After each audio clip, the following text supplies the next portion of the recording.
Gandang gabi po. Kain po tayo ng hapunan. Yan po. Sabi ko po sa inyo, bumili ang asawa ko ng katang. Ito po. Dami po nito. So, kain po tayo. Kain.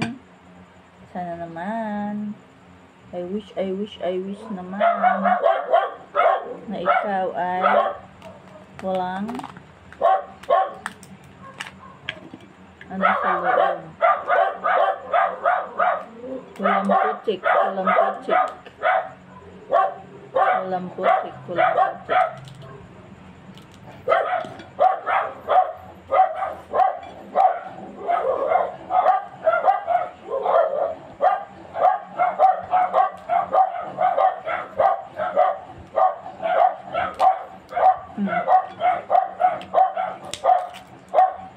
Yun.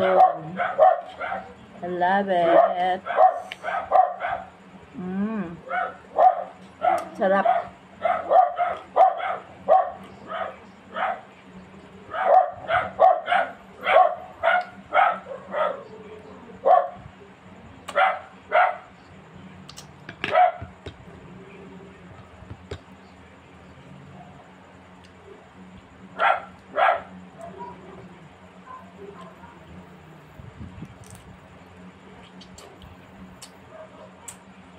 Ang sarap. Kain po kayo. Ang ganda ko, oh. Nahumalin sa ano ay. Nahumalin sa kagandahan ng titiray. Walang pakialam. Ay, ganyan talaga ang buhay. Para ano pat nilagay yun? Para isnabin, no way. Hindi ko nais na bin. Gamitin ko yon for my own good.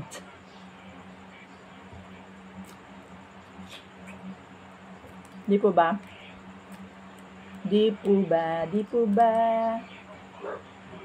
Ang sarap.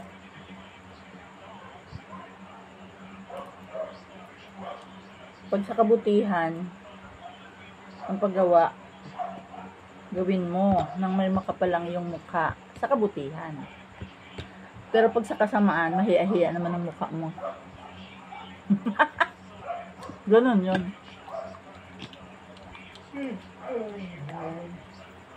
Yan, tingnan mo. Naantok na yung asawa ko, walang sound yung TV. Paano?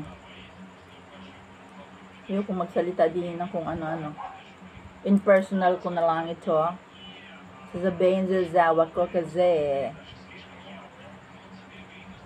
pag nagsasabi ka ng masama yun, hindi ka anuhin yung ating mahal na Boss M. Boss F. Yan. Kailangan mahalin mo siya ng todo-todo. Para mahalin ka rin niya ng todo-todo.